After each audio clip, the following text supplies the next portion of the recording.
ሰላም ነው ወይ ሰላም አለ ሰላም አለ አብይ ያለ ሰላም ነው ወይ ሰላም ነው ወይ ሰላም አለ አብይ ያለ ዘመኑ የአርቲፊሻል ኢንተለጀንስ ነው። ዘመኑ የስማርት ተግባቦት ዘመን ነው።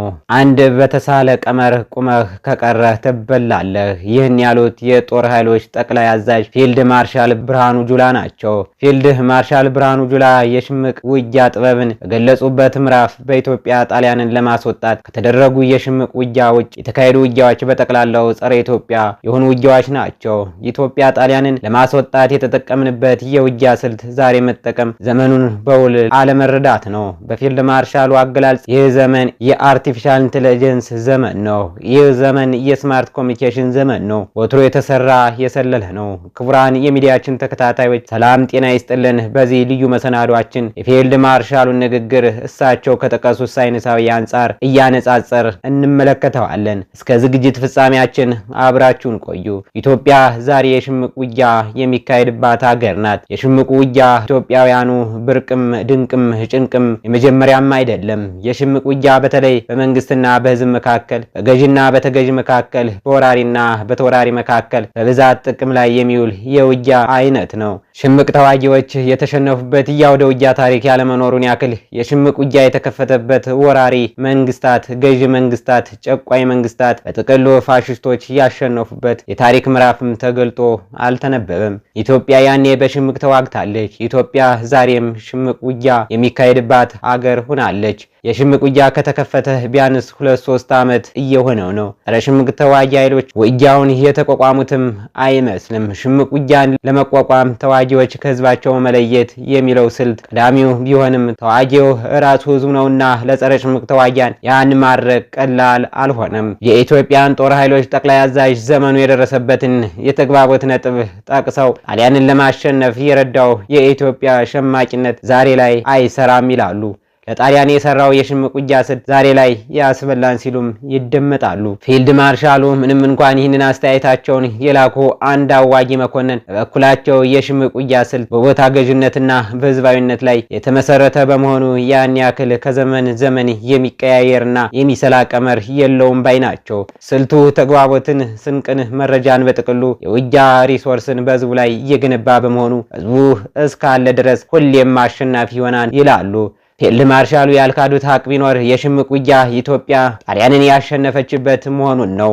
እሳቸው አሸነፍን ያሉት የአርበኞች እንቅስቃሴ የተጀመረበት አካባቢ ዛሬም በዚያ ውጊያ ስልት ከእሳቸው ወታደሮች ጋር እየተዋደቀ ነው። በታሪክ አዲስ አበባ በጣሊያን ስር በወደቀችበት በዛ ወቅት የመጀመሪያው ጸረ ጣሊያን እንቅስቃሴ የተጀመረበት ቡሬ ሲሆን ትግሉን በይፋ የጀመሩት ደጃዝማች በቀለ ካሳ ወይም አባ ቆራጥ ናቸው ተብሎ ተጽፏል። የደጃዝማች በቀለ ካሳና የመንደራቸው ወጣቶች ጀግንነት እንዳልበርቶ ሳባቺ ያሉት የጣሊያን ታሪክ አዋቂ ከትበው ታረዋን። የዚህ አካባቢ ታሪክ በውል አልተሰናዳም እንጂ ደጃዝማች በቀለ ካሳ ያገለገለች ባለቤቱ ታሪክን በውግ አልተሰነቀም። ታዲያ የጀግናው ደጃዝማች በቀለ ካሳ ሚስት ወይዘሮ ተስፋወርቅ አልማው ጀግንነት ታሪክ በውጉ ካልተመዘገበው የዚያ ዘመን አርበኛ ታሪክ መካከል የሚጠቀስ ነው።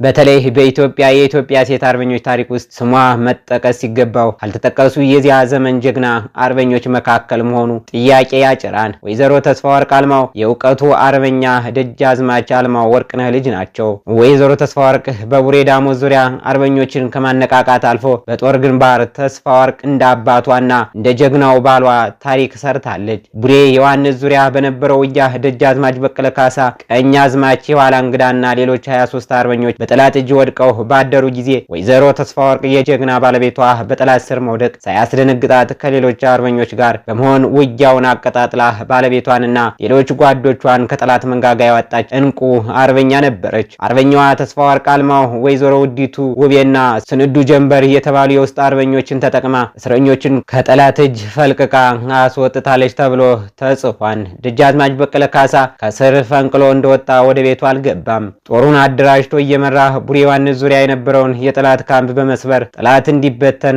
አድርጓል። አርበኛዋ ተስፋ ወርቅ አልማው ጠላትን በመከተል ፊት አውራሪ ተሰማ ካሳ ደም በክብር የመለሰች ጀግና ትባላለች። ፊት አውራሪ ተሰማ ካሳ ማን ነው የተባለ እንደሆነ የጣሊያን ህጋዊ መንግስት ይሰብክለት ዘንድ ፊት አውራሪ ተሰማ ካሳን ያግባባው ግን ያልተግባባው ጀግና ነው። የጣሊያን ወራሪ ተሰማን የማን ልጅ እንደሆነ አላወቀው ነበር እንጂ የአርበኛ ልጅ ሆኖ ኑሮ የፊት አውራሪ የተሰማ አባት ወይም ካሳ ምን ተስኖት በአፄ ዮሐንስ ዘመን በነበረው የድርቡሾች ወረራ ወቅት ከቡሬ ሳሮሃ ተሻግሮ ጠላትን በልበ ሙሉነት ተፋልሞ አንደኛ ነፍሱን ለሀገር ነጻነት የሰጠ የዚያ ዘመን ጀግና ነው። ፊት አውራሪ ተሰማ ካሳ የጣሊያንን ማባቢያና ድርጎ ሳያጓጓው ክላልኝ ብሎ መሳሪያ አነሳ።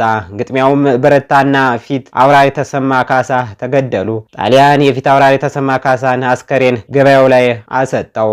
አርበኛዋ ተስፋ ወርቅ አልማው ልበ ሙሉ ባሏን ደጃዝማች በቀለ ካሳንና ሌሎች አርበኞችን በማበረታታት የፊት አውራሪ ተሰማ ካሳ ገዳዮችን ወይም ጣሊያንን በማሳደድ የነበራት ድርሻ ትልቅ እንደነበረ አልበር የተባለው ጣሊያናዊ ከትቦታል። በመጨረሻም ደጋዳሞት፣ ቋሪት፣ ሰከላ፣ ደንበጫና ኢጃቢ አካባቢዎች አርበኞች በአንድነት ቡሬ መሸጉ። የነበረውን የጠላት ጦር ደመሰሱት። አገር ነጻ ወጣች። እንዲህ ያለው ወንድም የሴትም ሽምቅ ተዋጊ አርበኞች በወጡበት አካባቢ ዛሬም የሽምቅ ውጊያ እየተካሄደ ነው። ያኔም የሽምቅ ተዋጊዎች ህዝባዊ መሰረት ነበራቸው። ዛሬም የፋኖ ኃይሎች ህዝባዊ መሰረት እንዳላቸው ይናገራሉ። ፊልድ ማርሻል ደግሞ የሽምቅ ውጊያ በዚያ ሰሞኑ ጣሊያንን ለማሸነፍ ረድቶ ይሆናል። በዚህ ዘመን የአብይ አህመድ መንግስትን ለማሸነፍ ግን የሚሆን ስልት እንዳልሆነ ያነሳሉ።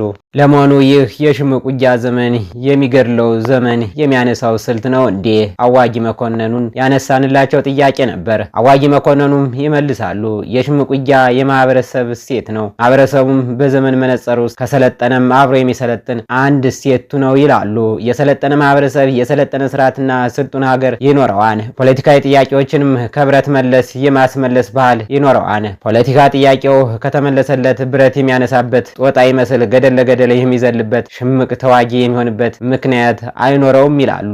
የሽምቅ ውጊያ በዚህ መልኩ ከህዝቡ ስለንቦና ካልወጣ ዘመን የለወጠው ዘመን የለጠጠው ዘመን የመለጠው አይሆንም በሚል ይገልጹታል። እንደ ፊልድ ማርሻል ወታደራዊ ትንታኔ ከሆነ ደግሞ የሽምቅ ውጊያን ዛሬ ማድረግ ያስበላን። በፊልድ ማርሻሉ የውጊያ ትንታኔ በመነሳት ጥሩ የውጊያ ልምድ አላቸው የሚባሉ የቀድሞ ሰራዊት አባላትን፣ አዋጊ መኮንኖችን ዘመናዊ የሽምቅ ውጊያ ስልቶች ምን ምን ናቸው የሚሉ ጥያቄዎችን አንስተን ሙያዊ ምላሽ አግኝተናል። ፖስት ሞደርኒዝም ማዕከል የሚያደርገው ተግባቦትን ነው። ተግባቦት ወይም ኮሚኒኬሽን የዚህ ዘመን የውጊያ ድል አንዱ አካል ነው። ያለ ተግባቦት የሚገኝ ወታደራዊ ድል ዓለም አቀፍ ተቀባይነት ያን ያክል ነው ይላሉ። የዚህ ዘመን ሽምቅ ተዋጊዎች አዋጊያቸው እኩል የዲፕሎማሲ ስራ መስራት ይኖርባቸዋል። ዘመነኛው የሽምቅ ውጊያ አካቷል ለሚለው ጥያቄ ምላሹ ዲፕሎማሲ ነው። ሌላኛው ዘመነኛው የሽምቅ ውጊያ ፕሮፓጋንዳና የመረጃ ውጊያ አካቷንም ይላሉ ፊልድ ማርሻሉ። ከዚህ በመነሳት ይመስላል ጊዜው የስማርት ተግባቦት ወይም የስማርት ኮሚኒኬሽን ጊዜ ነው ማለታቸው። ፊልድ ማርሻሉ ብርሃኑ ጁላ ዛሬ በኢትዮጵያ የሚካሄዱ የሽምቅ ውጊያዎችን የተልእኮ ናቸው፣ የኢትዮጵያ ታሪክ ጠላቶች የሚያሳልጧቸው ናቸው ይላሉ። ዘመነኛ ይሄ የሚባለው የሽምቅ ውጊያ ስልት ከሚጠይቃቸው ነጥቦች መካከል ደግሞ የውጭ ድጋፍ ቀዳሚው ነው። አዋጊ መኮንኑ ዓለም አቀፍ ግንኙነትና ዲፕሎማሲ አስፈላጊ ነጥብ ናቸው ይላሉ። ዘመናዊ የሽምቅ ውጊያ ከሀገር ውስጥ ድንበር አልፏን ባይ ናቸው። ዘመናዊ ሽምቁ ቀጥተኛ የሆነ የውጭ ድጋፍ ያስፈልገዋል። ሌሎች ሀገሮች ዓለም አቀፍ ድርጅቶች ወይም ዲያስፖራዎች የገንዘብ የጦር መሳሪያና የፖለቲካ ድጋፍ ማግኘት ይኖርበታል። ዘመነኛው ሽምቅ ውጊያ ዓለም አቀፍ ሕግና ስነ ምግባር ያስፈልገዋል። በዓለም አቀፍ ደረጃ እውቅና ለማግኘት የጦር ሕጎችን ማክበር ወይም የሰብአዊ መብት ጥሰቶችን በመጥቀስ ጠላትን ወይም መንግስትን ዓለም አቀፍ ድጋፍ ማሳጣት ያስፈልጋል ባይ ናቸው። የቴክኖሎጂና የመገናኛ ዘዴዎች ማለትም ኢንተርኔት፣ ማህበራዊ ሚዲያና ተመሰጠሩ ግንኙነቶችን በመጠቀም መረጃን ለማስተላለፍ እና የዓለም ትኩረት ለመሳብ ጥረት ማድረግም ዘመናዊ የሽምቅ ውጊያ አካሎች ሆነዋል ይላሉ። የሽምቅ ውጊያ ብዙ ጊዜ በህዝብና በመንግስት መካከል የሚካሄድ በመሆኑ ሸማቂዎች የመሸነፋቸው ነገር ደካማ ነው የሚሉት መኮንኑ ታሪክም የሚነግረን ይህንኑ ነው ይላሉ። ኢትዮጵያ ውስጥ እየተካሄደ ያለው ሽምቅ ውጊያ ልምዱ ባላቸው ህዝቦች የሚካሄድ ነው የሚሉት እኒሁ ምንጭ የፋኖ ተዋጊዎችና ህዝቡንም መነጣጠል ቀላል አይሆንም ይላሉ። የፋኖ ተዋጊዎችና ህዝቡን መነጣጠል ቢቻል እንኳን የፋኖ ኃይሎች ራሳቸውን ወደ መደበኛ ጦር እያሳደጉ መሆናቸው ህዝባቸውን የመጠርነፍ አቅም ፈጥረዋን ሲሉ ያክላሉ። ከሰሞኑ የእንግሊዝ መንግስት ለፋኖ ኃይሎች የላከውን ደብዳቤ እንደ ማሳያ የሚያሳዩት አዋጊ መኮንኑ ዓለም አቀፍ ማህበረሰብ ፋኖን በቀጠናው እንደ አንድ ባለድርሻ መቁጠር ጀምሯን ባይ ናቸው። በእርግጥ እንግሊዝ ከሰሞኑ ለፋኖ ኃይሎች ስማቸውን ጠቅሳ በጻፈችው ደብዳቤ የፋኖ ኃይሎች ሁሉን አይነት ድጋፍ እንዲያደርጉ መጠየቋ የሚታወስ ነው። እንደ ፊልድ ማርሻል ብርሃኑ ጁላ ገለጻ ደግሞ በዚህ ዘመን የሽምቅ ውጊያ ማድረግ ያስበላን ብለዋል። ለአሁን በዚያ በቃን። ቸር ያገናኘን።